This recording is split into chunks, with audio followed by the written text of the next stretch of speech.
लेकिन ये सब तो हम शादी के बाद कर।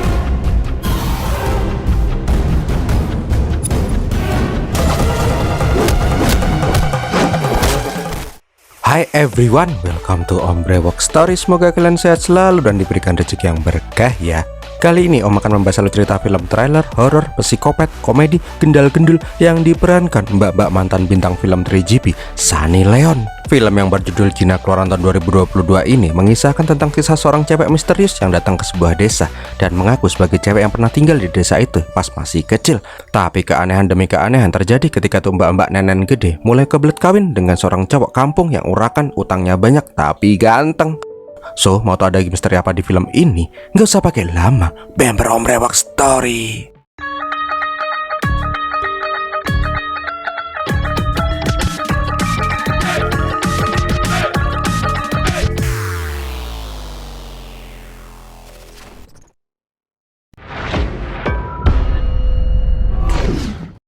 So, diperlihatkan sebuah sekolah SD di sebuah desa di Tamil. Nggak lama kemudian ada murid pindahan baru yang baru aja masuk ke sekolah itu yang bernama Ranuka. Ayah Ranuka yang merupakan orang tajir yang baru pulang dari Amerika bilang kalau putrinya itu agak spesial. Dia itu bisu dan tuli, tapi dia bisa mengerti pembicaraan orang dari membaca gerak bibir. Nah, pas melihat si Ranuka, Gina yang merupakan murid yang paling bangor di kelas, jelas saja langsung terkesima dan langsung cinta monyet. Ketika pulang sekolah, rantai sepeda Ranuka malah pedot. Sebagai cowok yang lagi caper, Gina pun langsung sigap dong. Alah, bukannya bawa montir malah bawa periwitan. Intinya sih, kalau Ranuka butuh sesuatu, dia bisa niup tuh periwitan. Bentar, bagi yang salfok sama watermark Skynet yang mondar-mandir itu, harap maklum ya, Om nyari footage video yang bersih masih belum nemu. Udahlah, abaikan itu aja ya. Tak terasa, hari-hari bocah ini pun dihabiskan dengan bermain bersama. Pokoknya seru deh. Tapi suatu saat Ranuka lagi main di empang, hampir mokat karena kecemplung. Namun dengan sigap, si Gina berhasil menyelamatkan dirinya. Tapi suatu hari, ibunya Gina meninggal dunia. Melihat sohibnya yang bersedih itu, Ranuka pun mengambil cincin kaki emaknya Gina dan menjadikannya kalung agar si Gina tidak bersedih lagi. Namun kedamaian mereka harus terusik ketika omnya Ranuka, yang emang demen banget main slot Zeus, terlilit utang yang sangat banyak. Bangkenya, tuh utang-utang ke rentenir malah dilimpahkan ke Narayana. Karena udah jengkel dengan kelakuan adiknya itu, Narayana pun akhirnya gedek. Dia pun memutuskan untuk kembali ke Amerika aja daripada dirusuin terus sama adiknya yang gak ngotak itu. Sialnya, pas Ranuka pergi, dia nggak sempat berpamitan dengan teman-teman kecilnya itu. Tak terasa, waktu pun berlalu dengan sangat cepat. 13 tahun kemudian, diperlihatkan bila si Gina saat ini punya usaha, tenda, dan peralatan pesta. Namun pas Gina lagi pergi, gangster sekaligus rentenir di desa itu yang bernama Ardan datang untuk menagih utang. Pandu yang bingung bilang kalau Gina lagi ikut perlombaan kabadi. Jadi Ardan disuruh nunggu sebentar. Malah ditabok. Ya, walaupun Gina itu urakan dan banyak utang, dia nggak bisa terima kalau sohibnya dikasarin. Hampir aja terjadi baku hantam di sana. Untungnya dua koplak ini berhasil dilerai oleh omnya Gina yang merupakan kades di sana. Di hari berikutnya diperlihatkan bila ada sebuah acara pernikahan. Kodoku yang merupakan teman dari Gina yang baru pulang dari Eropa mau kimpoi sama cewek Eropa. Nah, nggak lama kemudian Rama datang. Di sini dia nanya, ini bagus bener, tenda dan alat pestanya dari siapa nih? Nah, pas dibilang kalau mereka nyewa dari tendanya si Gina, Rama dan yang lain pun langsung kaget. Ternyata tenda Gina itu terkenal terkutuk. Pengantin yang nikah pakai tendanya si Gina pasti mempelai cowoknya pada mokat. Ada yang kegigit ular kadut, ada yang kesetrum genset, ada juga yang keselak biji mangga. Tapi kodok yang baru pulang dari Eropa jelas saja nggak percaya dengan tahayul dong. Zaman udah maju gini masih aja percaya dengan tahayul. Di sini Gina menyuruh si Pandu untuk siap siaga. Jangan sampai di pernikahan kali ini terjadi adegan kematian lagi. Nah, bener aja, pas kodok lagi nelpon, Gina langsung memperingatkan jangan sampai tuh HP meledak. Nah, kan apa Om bilang, tendanya Gina itu terkutuk kan, jeblok kan tuh HP. Tapi karena tetap aja nggak percaya, si kodok pun melanjutkan pernikahannya. Tapi bangkeknya, kodok harus tewas benjet karena ketiban kelapa nyasar. Karena hal itulah malam harinya warga desa mendemo tenda Gina. Ketika Rama datang, dia bilang kalau tenda keponakan itu nggak akan ditutup. Tapi sekarang Gina tenda nggak boleh menyewakan acara pernikahan, cuman di acara kematian aja bolehnya. Jelas saja lah Gina mau parah. Angsuran masih banyak, ini malah dibuat syarat usahanya. Di sini Rama bilang kalau Gina tenda mau beroperasi seperti kemarin, caranya cuma satu, jadi kades. Tapi emang sanggup Gina yang urakan banyak utangnya melawan dirinya yang kades bertahan. Akhirnya di sini Gina pun berniat mengajukan diri maju ke pemilu kades dan melawan pamannya itu. Keesokan harinya masalahnya Gina tetap aja membuntet ketika Ardan dan anak buahnya kembali menagih angsuran. Bangkeknya lagi, Rama juga ikut-ikutan menekan keponakannya itu. Adalah intinya Ardan ngasih waktu 1 bulan buat ngelunasin utangnya. Kalau enggak, Gina harus mau dinikahkan sama adiknya si Ardan. Tapi di sini Gina jelas saja udah parah karena adiknya Ardan itu terkenal sebagai cewek binal yang bisa digondol sana sini. Nggak cuma satu cowok yang gondol, tapi banyak. Bahkan pendeta aja diembat sama mbak-mbak. Karena hendak terjadi pergelutan, nenek meminta Gina bersumpah atas namanya. Gina akan melunasi utangnya di akhir bulan. Kalau enggak, Gina harus mau nikah sama si Ardanwati. Di sisi lain diperlihatkan bila sohibnya Singgina yang bernama Swati lagi dilamar sama mas-mas yang bernama Kadir. Nah di sini Swati setuju dengan lamaran itu, tapi dengan satu syarat, pas pernikahan besok, Kadir dan keluarganya harus menyewa tenda dari Gina Tenda. Mendengar itu si Kadir mah girang banget dong, tapi enggak dengan keluarganya. Lah itu sama aja ngebunuh si Kadir dong, tenda demit kok ya disewa. Setelah itu 3 sekawan ini pun puas karena si Swati nggak jadi dinikahin. Namun pada saat 3 sekawan ini lagi rebahan di traktor, ada cewek seksi badai yang bodinya kayak papaya Bangkok datang ke desa itu. Jelas aja melihat cewek dengan belahan yang diumbar kemana-mana, semua warga kampung pun langsung jadi celametan dong. Inget umur kek, bangke emang nih. Gak lama kemudian cewek itu pun melewatin si Rama. Di sini Rama yang tua bangka jelas saja nepsong. Tapi mbak-mbak itu langsung menunjukkan foto Narayana dan fotonya Ranuka. Ternyata mbak-mbak semok badai nenen gede itu adalah si Ranuka, cok. Pantesan dari tadi dia nggak ngomong. Intinya si Ranuka pengen menemui pamannya si Gopi. Di sini Ranuka heran kenapa kok pamannya yang dulu juragan itu sekarang hidupnya melarat. Ternyata semenjak kepergian si Narayana, Gopi kelilit utang dan menjadi miskin parah. Di sini Gopi juga menanyakan kemana Narayana, tapi Ranu bilang kalau ayahnya telah meninggal. Makanya itu dia pengen kembali ke desa ayahnya dibesarkan. Bangkainya sekarang Ranuka itu jadi tajir melintir. Dengan uangnya, Ranuka langsung membeli sebuah rumah mewah dan mengajak paman dan keluarganya ke rumah mewah itu. Di tempat lain, Pandu mengabari kalau si Ranu pulang kampung. Jelas aja dong, Gina dan yang lain pun langsung girang. Tapi pas menemui si Ranu gak inget sama sekali sama mereka semua. Tapi pas mereka udah pada kecewa, Ranu meniup periwitan. Oh alah, cuman ngeprank toh. Peluka! Wah, Gina, lumayan tuh dapat yang paling empuk. Singkat cerita, akhirnya 4 sahabat ini pun kembali bermain seperti pada saat mereka masih kecil dulu. Keesokan harinya, Gina yang kelilit utang pengen pinjem uang ke Ranu. Siapa tahu dikasih. Tapi bangkainya pas sampai di rumah mewahnya si Ranu, Gopi yang sekarang jadi orang kaya mendadak malah songong banget. Ingat bos, itu harta keponakanmu bukan harta lu. Alhasil bukannya dapat pinjaman, si Gina malah disuruh nyari translator untuk bahasa isyarat. Siang harinya diperlihatkan orang bernama Rakes Master. Dia itu yang akan menjadi penerjemah si Gina. Tapi bangkainya, ini orang mesumnya udah sampai ke ubun-ubun. Pokoknya lihat cewek sedikit aja langsung ngos-ngosan mesumnya. Nah pas dikenalkan dia menjadi translator buat mbak-mbak bulan si Gina, jiwa mesumnya langsung meronta-ronta. Bangkainya lagi, si Rakes malah bersedia nggak dibayar, malah dia yang mau membayar. Kapan lagi bisa deket-deket sama mbak-mbak bulan kayak gini? Keesokan harinya diperlihatkan si Gina dan Ranu datang ke kuil. Nggak lupa pas melihat kalung cincin Gina, Ranu mengingat kenangan masa kecil mereka. Tapi kedamaian mereka tiba-tiba harus kembali terusik ketika si rentenir si Ardan kembali nongol. Intinya si Ardan memperingatkan bila batas pembayaran uangnya tinggal 2 minggu lagi. Kalau enggak, si Gina harus mau kawin sama si Ardanwati Susilo Dewi Puspa Wardani weleh-weleh. Nah pas melihat ada cewek-cewek montok di sana, Ardan ini pun malah mencoba menggoda para cewek-cewek. Ya udah pastilah, temannya digituin, si Gina pun langsung ngamuk dong. Alhasil anak buahnya si Ardan langsung pada mental-mental digebukin sama si Gina.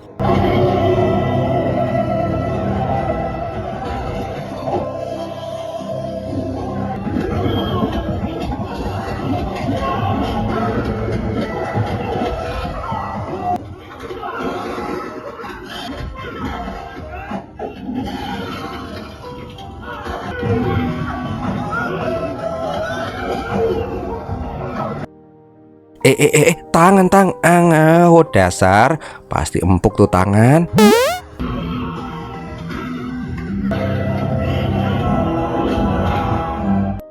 Singkat cerita, Ardan pun kabur karena nggak mau dikeroyok sama cewek-cewek perkasa. Sore harinya diperlihatkan bila si Ranu dan yang lain pun main karambol di taman. Nah tiba-tiba si Gopi datang membawa foto-foto cowok yang akan dijodohkan sama si Ranu. Namun si Ranu langsung membuang semua foto-foto itu. Ranu bilang kalau dia tuh udah punya cowok idaman, cinta pertamanya dari kecil, yaitu si Gina. Jeng. Setelah mendengar itu, Swati pun langsung datang ke tendanya si Gina. Ternyata Swati itu saat ini pacaran sama si Gina. Dia bilang kalau Ranu jatuh cinta sama si Gina. Bukannya cemburu berat, Swati malah punya rencana. Rano itu kan tajir melintir kan ya. Dia juga napsong parah sama si Gina. Apalagi sebentar lagi si Gina mau ikut pemilu kades dan butuh uang. Akhirnya mereka berdua pun sepakat agar si Gina itu baik-baikin si Rano biar dapat kucuran dana segar, mungkin sama susu segar kali ya. Keesokan harinya keluarganya si Rano mendatangi nenek untuk melamar si Gina. Tapi anehnya pas dibilangin si Rano itu napsong parah sama si Gina, Rano malah ogah. Dia bilang kalau dia tuh nggak mau terlihat jahat karena dia sekarang punya utang banyak. Dia juga nggak mau dikira cuma memanfaatkan si Rano doang. Gina bilang dia baru mau menerima lamaran itu kalau semua utangnya udah pada lunas dan dia kepilih jadi kades di desa itu. Ternyata itu semua adalah rencana dari Gina dan Swati, biar nggak kelihatan mangas aja sih. Sore harinya Swati menjelaskan semuanya ke Rano. Karena udah kebelet kawin, Rano pun dengan entengnya mengambil uang di brankas dan membayarkan utang Gina ke Ardan via Rama. Tapi di sini Rano bilang jangan sampai Gina tahu kalau uang itu dari dirinya. Nah kan rencananya si Gina berhasil. Kayaknya jogetin dulu enak kali ya, gas lah.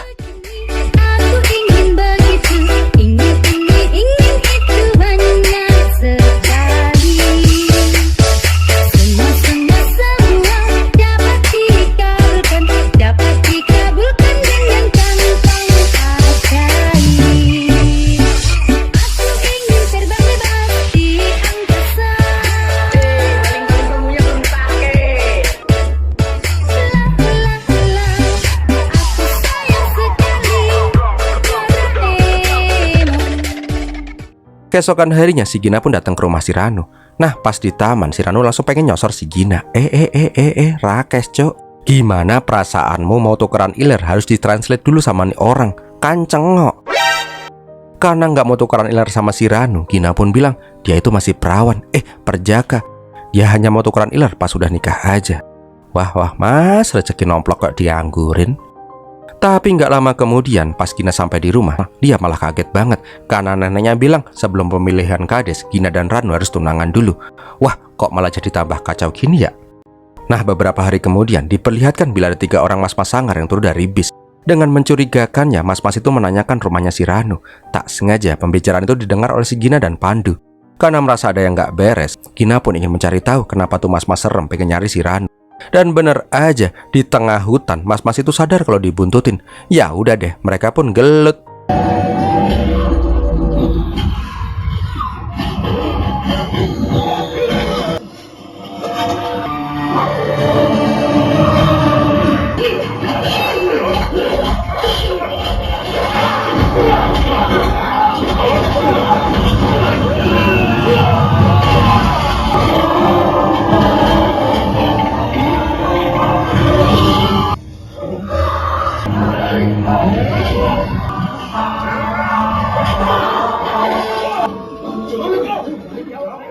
Singkat cerita, para begundal itu pun pada keok dan kabur.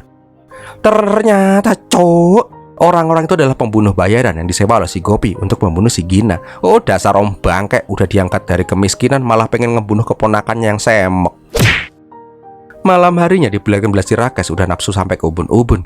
Intinya sih dia pengen wik-wik sama si Mbak Ranu dan udah mempersiapkan obat bius. Di lain tempat, ini yang om tunggu-tunggu, mulus amat, asik. Udahlah, nanti om malah nggak bisa konsentrasi. Waduh, gimana om bisa konsen kalau lihat paha mengkangkang kayak gini ya? Nah, ketika si Rakes ingin membius si Ranu, di saat yang bersamaan Gopi mencampur racun ke makanan. Intinya sih dia pengen meracunin si Ranu. Tapi tiba-tiba paksaan si Gopi langsung terhenti ketika si Ranu berubah menjadi strong. Nggak cuma itu, Ranu yang bisu tuli ini langsung bisa ngomong dengan suara yang serem. Intinya si Ranu mencekik Gopi dan menguncalkannya. Singkat ceritanya lagi, si Gopi mencelat ke batap dan langsung dibelepok-belepokin sama si Gina. Hingga dia ketemu Bapak di surga. Hello, how are you? I am under the water. Please help me. Melihat itu, Rakes jelas saja langsung ketakutan. Seketika titiknya pun langsung meleret dan mencoba kabur. Namun pas mau kabur itu, di pintu ada yang menggedor-gedor. Ternyata itu adalah si Gina. Seketika itu juga si Ranu berubah lagi jadi Ranu si cewek semok tapi kalem.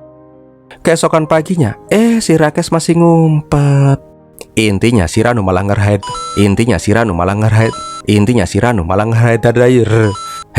hair dryer. Susah amat ngomong hair dryer. Dalah intinya si Ranu malah nge-hair dryer si Gopi yang semalam basah kuyup. Duh, belahannya tuh mbak, gendal-gendal sekali. Sialnya pas Rakes mau kabur, dia malah ketahuan sama si Ranu. Karena takut, Rakes pun nyebut dalam semua agama. Allahu Akbar, Allahu Akbar. Jai Shri Ram, Jai Bajrangbali, Yesu, Haleluya. Emangnya Ranu demit apa ya? Di sini Ranu pun gak langsung membunuh si Rakes. Dia dikasih pilihan, mau mati atau mau jadi budaknya si Ranu. Ya jelas jadi budak lah. Singkat cerita, si Rakes pun disuruh membawa mayat Gopi ke kulkas. Kok bisa-bisanya nih mayat senyum sih? Pengasih jempol RCTI oke lagi. Aduh. Nah, setelah memasukkan Rakes ke kulkas, Ranu menunjukkan, wah, kameranya emang bikin om nyut-nyutan ini mah. Ulanginlah, setelah memasukkan mayat Gopi ke kulkas, Ranu menunjukkan foto Rakes yang membawa Gopi. Kalau Gopi berniat kabur, maka Rakes akan ditangkap polisi. Udah deh, lengkap, si Rakes jadi kacung selamanya. Gak lama kemudian, Bibi dan sepupunya Gina pulang ke rumah. Dengan santai mereka yakin kalau Gopi udah berhasil membunuh si Gina. Lah kok masih hidup ya? Nah, pas ditanyain kemana si Gopi, Rakes bilang kalau Gopi lagi disuruh ngambil uang ke Mumbai, nggak tahu kapan pulangnya. Beberapa hari kemudian diperlihatkan pendaftaran pemilu Kades. Nah, di sini Rama udah datang duluan dengan masanya, sedangkan si Gina ziarah dulu ke makam orang tuanya untuk meminta restu jadi Kades. Namun pas mau menuju tempat pendaftaran, Gina malah diseruduk sama traktor. Ternyata anak buahnya si Arden mencoba mencegah si Gina mendaftar jadi Kades. Tapi namanya juga jagoan ya. Gina pun ngubek-ngubek sama anak buahnya si Arden.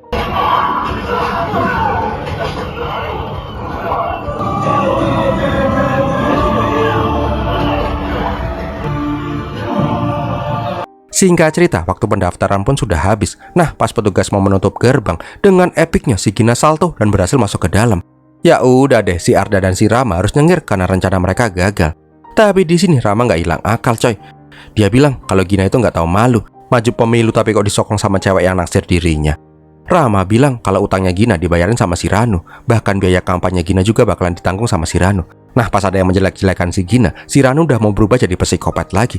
Tapi untungnya Rakes berhasil menenangkan si Ranu. Aman. Mendengar itu, si Gina pura-pura marah. Dengan lebay dan overacting, Gina pun bilang kalau dia itu mencintai Ranu bukan karena uangnya. Dia juga gak mau dibantu kalau itu memberatkan cinta sejatinya. Asik, udah keren belum aktingku?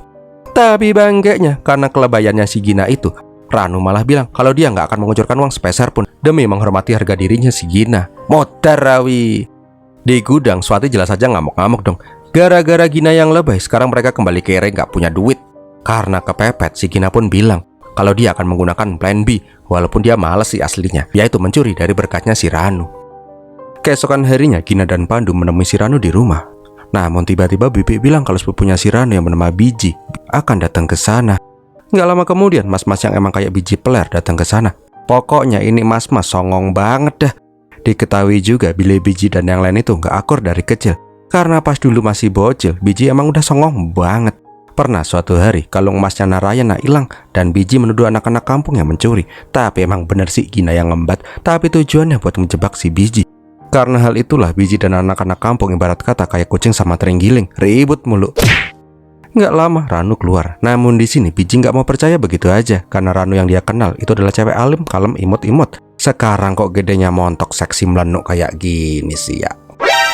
Untuk membuktikan itu, si Ranu membawa kamera yang dulu pernah dikasih sama Biji. Ya udah deh, langsung dia percaya si Biji player ini. Nah, karena rencananya nyolong berangkasnya Ranu harus tertunda karena ada Biji, akhirnya Gina menyuruh teman-temannya itu untuk nyolong pas acara pesta pertunangan nanti malam. Singkat cerita, pesta pertunangan pun dilakukan. Tapi di tengah joget-joget, si Pandu mencoba meminta uang buat bayar catering ke Ranu. Di saat itulah si Pandu mengintip pin dari berangkasnya si Ranu. Sialnya hal itu malah dilihat sama si Biji, yang emang udah curiga sama begundal-begundal ini. Karena udah tahu niat jahat dari para cecunguk-cekok Karena sudah tahu niat jahat dari para cecunguk ini, Biji pun memberitahu semua tamu kalau Gina itu adalah maling. Di sini terlihat bila si Ranu terlihat marah dan meminta buku catatan. Bangkainya, si Ran yang udah bucin parah malah nggak marah, melainkan menuliskan password berangkasnya ke Gina. Intinya si Ranu bilang kalau mau Gina bisa mengambil semua uangnya, karena Ranu udah cinta mati sama si Gina ini. Lah, kok jadi gini ya bucinnya? Keesokan harinya diperlihatkan bila si Ranu renang gondal-gandul ditemenin sama si Rakes. Di saat itulah Rakes bertanya kenapa si Ranu itu selalu membela si Gina, padahal si Gina itu udah salah. Seketika si Rakes langsung dibelebak-belebakin di kolam renang. Ranu bilang kalau pas masih kecil dia pernah diselamatkan oleh si Gina, makanya dia punya hutang budi sama si Gina itu. Paham? Malamnya si Biji yang udah mulai curiga curhat sama si Rakes soal si Ranu yang beda banget sama dia pas masih kecil. Tapi tiba-tiba mereka mendengar ada suara orang masuk ke dalam rumah. Ternyata yang menyusup itu adalah 3 serangkai banyak utang. Bangkainya pas mau masuk ke kamarnya si Ranu, Biji malah ngegapin mereka. Jelas saja sekarang Biji yakin benar kalau si Ranu itu ketahuan bangkainya. Namun tiba-tiba, happy birthday to you, happy birthday. Oh alah, sekarang Ranu ulang tahun toh. Singkat cerita, walaupun 3 serangkai membawa kue ulang tahun dan membuat kejutan, si Biji tetap aja masih curiga. Karena terus menyudutkan si Gina, si Biji pun ditabok bolak-balik. Duh, kasihan bener nasibmu, Mas. Beberapa hari kemudian diperlihatkan bila si Rama melakukan kampanye keliling ke kampung. Sedangkan si Gina nggak bisa kampanye karena dia nggak punya uang buat itu. Di saat lagi mumet-mumetnya itu, tiba-tiba Kadir datang dan memberikan uang buat sewa tenda pernikahannya. Jelas aja lah si Gina seneng banget dong karena auto uang bisa buat kampanye. Tapi bangkainya, Kadir bilang kalau dia akan menikah dengan Swati. Di saat itu Swati pun marah-marah karena tega-teganya si Gina menerima uang dari Kadir. Namun Gina bilang kalau dia nggak akan membiarkan Swati dinikahin sama si Kadir. Sialnya peluk-pelukan itu dilihat sama si Biji.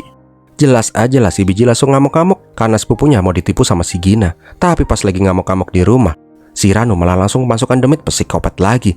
Alhasil si Biji langsung diblebek-blebekin di akuarium. Nah kan, kayaknya kulkas bakalan penuh nih. Setelah dicelupin kayak teh celup, Rakes pun akhirnya bilang semua sifat asli si Ranu.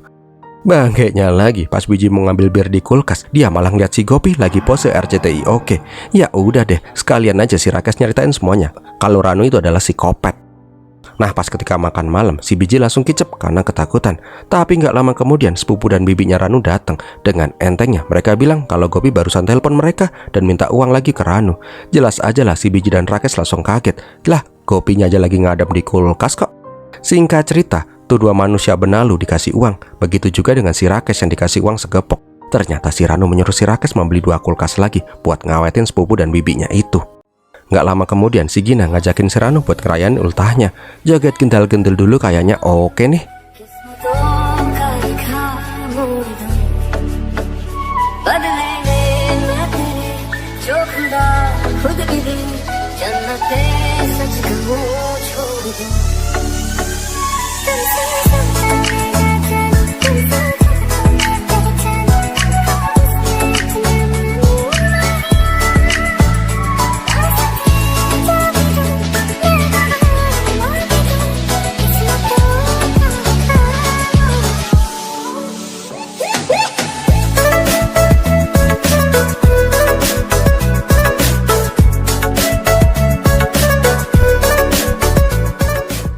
Keesokan paginya, si Gina tepar parah karena semalam kebanyakan minum susu kental manis. Itulah pokoknya. Nah, di saat itu Swati senewat karena si Gina nggak bisa dihubungin. Bangkainya, di saat itu Biji malah manas-manasin Swati. Dia bilang kalau Gina itu udah beneran jatuh cinta sama si Ranuka. Sekarang mikir sis, Ranu itu udah tajir, cantik, neneknya gede, semok, cinta pertamanya si Gina. Kurang apa lagi coba? Karena mendengar itu, si Swati pun jadi khawatir juga akhirnya. Di lain tempat, si Pandu bilang ke Gina kalau mereka lagi butuh uang banget. Karena udah kepepet, akhirnya si Gina dan si Pandu mencoba membobol berangkasnya si Ranu.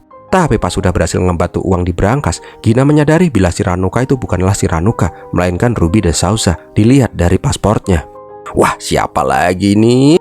Di luar, si Gina bingung kenapa cewek montok yang bernama Ruby itu mengaku sebagai Ranuka. Karena hal itulah Gina ingin mencari tahu apa yang sebenarnya terjadi. Ketika melihat paspor itu lagi, ada kartu nama seorang psikolog yang bernama Ragu. Nah, pas si Gina bilang kalau dia kenal dengan si Ruby, Dokter Ragu langsung kaget dan menyuruh si Gina ke rumahnya demi mendapatkan informasi yang Gina inginkan. Singkat cerita, Gina sampai di rumahnya Dokter Ragu. Di sini dokter menceritakan kisahnya. Jadi 17 tahun yang lalu dia mengunjungi sebuah panti asuhan. Di saat itu jugalah pertama kalinya Dokter Ragu bertemu dengan si Ruby. Diceritakan Ruby itu memiliki traumatik yang sangat dalam. Karena iba, Dokter Ragu mencoba menolong si Ruby dengan mengangkatnya sebagai anak angkat. Di rumah Dokter Ragu memiliki seorang putri yang sepantaran dengan si Ruby. Intinya sih, Seraya dan Ruby cepat menjadi sahabat. Dokter Ragu juga tidak pernah membeda-bedakan antara Seraya dan Ruby. Namun bangkainya, hal itu malah membuat si Ruby menjadi iri. Dia pun ingin semua kasih sayangnya Dokter Ragu hanya untuk dirinya sendiri. Nah, suatu hari Dokter Ragu pulang dari kerja. Tapi di sana Ruby sudah berubah penampilannya menjadi seperti Seraya. Nggak hanya itu, Ruby juga meniru semua gerak-gerik Seraya dan mengaku dirinya adalah Seraya. Tapi hal yang mengerikan terjadi ketika Dokter Ragu mengecek kulkas. Ternyata si Ruby telah membunuh si Seraya dan memasukkannya ke kulkas. Tanpa rasa bersalah, Ruby tetap masih merasa dirinya adalah Seraya. Karena hal itulah Ruby dimasukkan ke penjara anak-anak dan dihukum selama 15 tahun. Namun 15 tahun kemudian Dokter Ragu bertemu dengan sosok cewek gendal-gendul yang mengaku sebagai Ruby. Tapi di sini dia melihat bila si Ruby sekarang tinggal dengan sebuah keluarga, yang mana itu adalah keluarganya si Ranuka. Di sini Dr. Agu memperingatkan Narayana soal kepsikopatannya si Ruby. Ternyata Ruby sudah tinggal bersama keluarga Ranuka selama 2 tahun. Diperlihatkan juga bila si Ranuka sering menceritakan kisah kenangannya semasa masih kecil. Dan benar saja, pada suatu hari Ruby mulai menunjukkan sifat psikopatnya dengan mengaku sebagai Ranuka dan memotong semua kepala Ranuka dari foto. Gak cuman itu, Ruby juga mencoba membunuh si Ranuka agar hanya dirinya lah seorang yang bisa menjadi Ranuka. Sialnya pas Narayana hendak memisahkan Ruby dan Ranuka, si Narayana malah harus mokat ditembak modar. Sedangkan Ranuka lari gendel. Kurang jelas. Om ulangin lagi deh. Gendel. Duh, menyenangkan sekali film ini ya. Tapi tenang, Ranuka belum mukat kok. Ternyata Ranuka itu diasuh oleh Dr. Agu dan membawanya kembali ke India. Tapi sayangnya karena tembakannya si Ruby itu, Ranuka harus kehilangan ingatannya. Tapi tetap aja sih cantik, gede lagi, bulan. Intinya sih Dr. Agu ingin Gina menghentikan kegilaannya si Ruby, karena hanya Gina lah yang bisa melakukan itu. Malam harinya diperlihatkan bila si Swati kemakan omongannya Biji datang ke rumahnya si Ranuka. Om manggilnya Ruby aja deh. Intinya sih dia menanyakan di mana si Gina. Namun melihat si Swati dan Pandu, tiba-tiba Ruby berubah menjadi mode psikopat. Nah loh. Malam harinya diperlihatkan bila si Ruby lagi ngehalu sendiri. Di sini Gina datang dan ingin bilang sesuatu. Intinya si Gina bilang kalau dia tuh nggak bisa melanjutkan pernikahan mereka karena si Gina itu sebenarnya suka dengan Swati. Dia nggak mau nikah kalau nggak dengan Swati. Mendengar itu, si Ruby langsung kerasukan demit lagi. Namun karena rasa terobsesinya dengan si Gina, Ruby pun gak mau ngamuk sama si Gina. Singkat cerita, si Ruby sudah berubah cosplay jadi Swati. Intinya sih sekarang dia tuh udah bukan Ranuka lagi, melainkan dia udah berubah jadi Swati. Bangkeknya, 2 koplak ini malah ketemu sama si Ruby yang lagi bad mood. Ya udah deh, si Biji harus kembali dicelupin ubun-ubunnya kayak teh celup. Karena udah capek dikerjain sama si Ruby mulu, Biji pun memutuskan untuk cabut pergi aja. Bangke, om kaget. Ternyata si Bibi dan sepupunya si Ranuka udah jadi mayat dan disimpan di lemari. Tapi kenapa kok pada senyum-senyum gitu ya nih mayat? Di tempat lain, Gina laporan rencananya berhasil membuat si Ruby berubah jadi Swati. Dr. Agu bilang kalau Ruby pasti akan membunuh si Swati, makanya Gina harus menghentikan itu. Tapi bangkainya, pas di hutan, Gina malah dicegat sama preman karbitan. Karena udah nggak punya waktu lagi, ya udah deh, mereka gelut.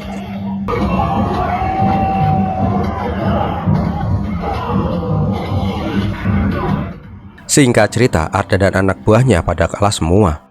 Di sisi lain, Ruby hendak membunuh Swati yang diumpetin di gubuk tengah hutan. Tapi untungnya si Gina berhasil datang tepat waktu. Dengan bujuk rayunya, si Gina berhasil memancing si Ruby. Tapi sekali lagi bangkeknya, si Gina malah harus dikeplak sama preman kancut.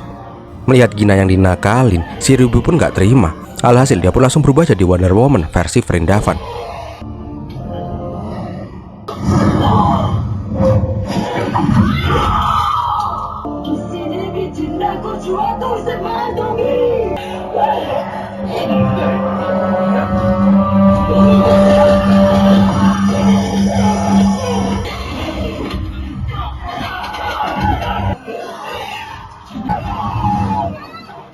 Untungnya sebelum dia membunuh semua orang di sana, Gina berhasil menangkap si Ruby. Mas pelan, pala itu bakpaunya keplenet, nanti meletus gimana? Keesokan harinya polisi pun datang dan mengevakuasi semua korbannya si Ruby. Gak cuman itu, Ruby juga dicokok sama polisi. Om paham ini film gendal-gendel, film India juga. Tapi kenapa kok si Ruby dicokoknya pakai baju bobok seksi semlekdut kayak gitu ya? Kan Om jadi pengen nemenin Bobo. Ah sudahlah. Cium dulu. Di sini diperlihatkan bahwa si Ruby sama sekali tidak menyesal dan malah ketawa-tawa sendiri. 1 minggu kemudian diperlihatkan bahwa si Ranuka yang asli datang ke desa. Tapi saat itu ingatan Ranuka masih aja hilang, makanya Ranuka dibawa ke sana biar bisa sembuh. Dan filmnya pun berakhir dengan happy ending. Bentar, ada yang nyempil dikit. Tiba-tiba Gina mendapat telepon dari polisi dan mengatakan kalau Ruby kabur dari rumah sakit jiwa dan sekarang mencari si Biji. Tamat deh. Oh, gimana film ini sob? Rencananya film ini ada sequelnya loh. Kita tunggu aja ya. Terima kasih sudah menonton sampai detik ini. Om Berbox pamit dulu dan Birmilatihin.